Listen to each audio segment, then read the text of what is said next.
Hello everyone, welcome to current affair time. आज का ये हमारा वीडियो कंपाइलेशन सीरीज का पहला वीडियो है और इस वीडियो का टॉपिक है पीएच वैल्यू। इस वीडियो में हम देखेंगे आरआरबी एनटीपीसी के जितने भी शिफ्ट हुए हैं, मतलब 28 दिसंबर से लेके आज जब ये वीडियो रिकॉर्ड हो रहा है 9 अप्रैल के बीच में जितने भी पीएच वैल्यू से रिलेटेड क्वेश्चन पूछे गए हैं सबको एक साथ इसी वीडियो में हम देखेंगे। हमने पहले ही मेंशन कर रखा है कि रेड से हमने उन क्वेश्चनों को दर्शाया है जो हमारे एनटीपीसी में पूछे गए हैं तथा ब्लैक से उन क्वेश्चनों को दर्शाया है जो रिलेटेड हैं तथा पूछे नहीं गए हैं लेकिन इनके ग्रुप डी में आने की प्रबल संभावना है। तो चलिए शुरू करते हैं। पहला क्वेश्चन आपका ये आया था कि पीएच पैमाने का पता किसने लगाया है, तो ये आपके हैं सरेंसन जी ने ही पीएच पैमाने का आविष्कार किया था। अच्छा, आगे बढ़ने उससे पहले आपको हम बताना चाहेंगे जो पीएच पैमाने का रेंज होता है वो होता है आपका 0 से 14 के बीच में, जहाँ 0 से 7 जो है, अगर किसी पदार्थ का पीएच मान 0 से 7 के बीच में है तो वह पदार्थ कैसा होगा, आपका अम्लीय प्रकृति का होगा। और जिसका 7 होगा वह कैसा होगा, वह होगा उदासीन। तथा जिसका 7 से 14 के बीच में होगा वह पदार्थ होगा आपका क्षारीय। ठीक है, ये इसलिए बताना जरूरी है क्योंकि कई बार क्वेश्चन ऐसे पूछे गए थे कि मान लीजिए किसी पदार्थ का पीएच मान आपका 6 है तो वह पदार्थ कैसा होगा, अम्लीय, क्षारीय या उदासीन, इस टाइप के थे, या फिर लवण, ऐसे ऑप्शन देके पूछे हुए थे, तो ये बताना जरूरी था। चलती अब आगे चलते हैं। यह है आपका पीएच मूल्यांकन क्या दर्शाता है, किसी घोल का अम्लीय होना, क्षारीय होना या फिर एक रह गया उदासीन होना।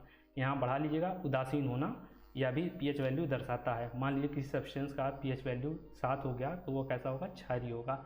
7 से कम हुआ तो वह आपका अम्लीय हो जाएगा, और 7 होगा उदासीन हो जाएगा, और 7 से अधिक होगा क्षारीय हो जाएगा। और आगे इसी में है कि अम्लीय घोल का पीएच मान क्या होता है, 7 से कम। अम्लीय घोल का पीएच मान 7 से कम होता है। उसी तरीके से क्षार का जो होता है पीएच मान वह 7 से अधिक होता है। ये तीनों क्वेश्चन पूछे गए इसलिए रेड से लिखे गए हैं। ये क्वेश्चन ये भी आया था, इसमें इस तरीके से आया था कि केमिकल फार्मूला दे दिया था H2O पूछा था। H2O का जो पीएच मान होता है वो क्या होता है, वह होता है आपका 7, क्योंकि क्या उदासीन है। इसी तरीके से आया था, मतलब आया नहीं था लेकिन ये इंपॉर्टेंट है, इसे आना चाहिए था पर आया नहीं, कि नींबू का पीएच मान कितना होता है, ये होता है आपका 2.4। इस तरीके से इसे हमें बताया जाता है कि मान लीजिए इस महंगाई के ज़माने में 10 रुपये कितने नींबू मिलेंगे, तो 10 रुपये के 2 मिलेंगे या 4। इसी तरीके से 2.4 जब हम इसे यूट्यूब पे या फिर कहीं क्लासरूम में पढ़ते हैं तब। इसी तरीके से लिखकर शराब का आया था, शराब का पीएच मान कितना होगा, 2.8 होगा। दूध का पीएच मान ये भी पूछा गया था, 64 रुपये लीटर के हिसाब से हम ऐसे याद रखते हैं कि इसका पीएच मान 6.4 होता है। पनीर का पीएच मान कितना होता है, 5.9। ये आया नहीं था पर रिलेटेड है दूध से, इसीलिए हमने इसे शामिल कर लिया है। सिरके का पीएच मान आपका 3 होता है। मानव रक्त का पीएच मान 7.4 होता है। ये भी क्वेश्चन कई बार पूछा गया है और इसका पूछा जाना भी लाजमी भी था। तो जो मानव रक्त होता है, ब्लड होता है, उसका 7.4 होता है। आंसू के भी आपके लगभग सेम होता है, जितना ब्लड का होता है 7.4। इसका आप कहीं कहीं देखिएगा तो 7.3 भी मिलेगा, पर एग्ज़ाम में उतना वेरिएशन करके आता है। ऐसा नहीं आता कि 7.2 7.3 ऐसे नहीं आता, आपका आएगा 4 8 इस तरीके से वेरिएंट करके आता है। यूरिन, मानव मूत्र का पीएच मान कितना होता है, 4.8 से 8.4 के बीच में। मतलब ह्यूमन टू ह्यूमन वेरी करता है, ये किसी का 4.8 होगा, किसी का और कुछ होगा, मतलब इसका जो रेंज है वो 4.8 से 8.4 के बीच में है। मानव लार मतलब सलाइवा का जो पीएच मान होता है वो आपका होता है 6.5 से 7.5 के बीच में। अच्छा, अगर आप एक चीज़ देखें तो अगर आपको ये सब तीनों चारों मान इंडिविजुअल याद हो तो बहुत अच्छी बात है।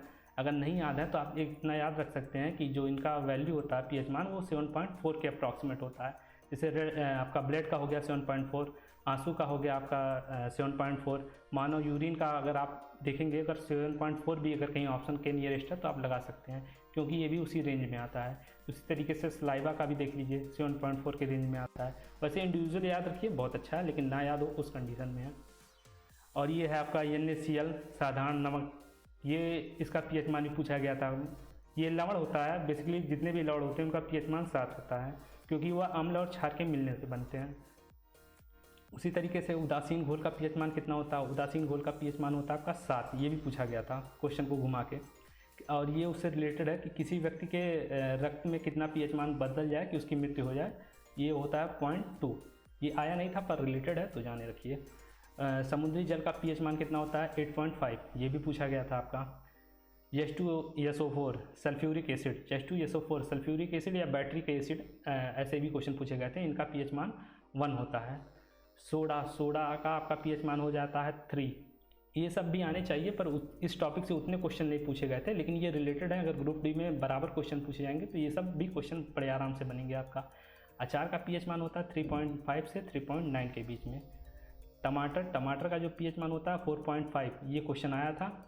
मक्खन से याद आया कि मक्खन से एक क्वेश्चन ये भी आया था कि इसमें कौन सा तत्व पाया जाता है जिसके कारण मक्खन जो है कुछ दिन बाद दुर्गंध करने लगता है। ब्यूट्रिक एसिड, मतलब ऐसे था कुछ, जो उसको हम एसिड वाले टॉपिक में जाएंगे तब आपको बताएंगे कि क्या रिलेटेड में वास्तव में क्या क्वेश्चन था, पर अभी ये याद आया तो मैंने बता दिया कि ये जो मक्खन का पीएच मान होता है वो 6.1 से 6.4 के बीच में होता है।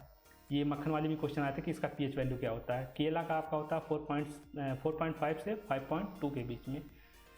एसिड रेन का होता है आपका 5 अप्रॉक्सीमेट होता है कि इसका मतलब आप अगर ये यूट्यूब करोगे या फिर गूगल करोगे तो कहीं कहीं 4.8 मिलेगा आपको, कहीं कहीं आपको 6.3 मिलेगा, तो आप मान लीजिए 5 के अप्रॉक्सीमेट। ऐसे ऐसे हर जगह आपको वेरिएंट मिलेगा। ये रोटी का पीएच मान होता है 5.3 से 5.8 के बीच में। और ये लाल मांस का होता है 5.4 से 6.2 के बीच में। मछली का होता है 6.6 से 6.8 के बीच में pH value.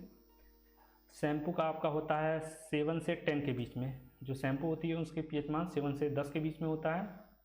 Baking soda, sodium bicarbonate, ये भी पूछा गया था। इसका बल्कि केमिकल फार्मूला भी पूछा गया था कि क्या होता है।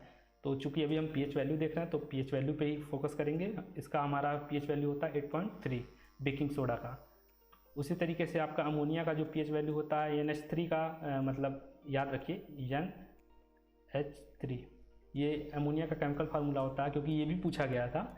जब हम केमिकल फार्मूला वाले चैप्टर पे टॉपिक पे जाएंगे तब हम देखेंगे। वैसे पीएच पे हैं तो पीएच पे ये जानिए कि जो इसका पीएच वैल्यू होता है वो 11 होता है अमोनिया का।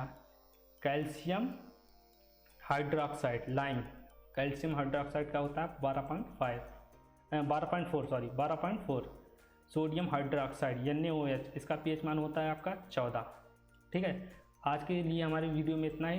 Thanks for watching. अगर आपको ये वीडियो अच्छी लगती है तो अपने स्टडी रिलेटेड ग्रुप में शेयर करना ना भूलें। Thank you.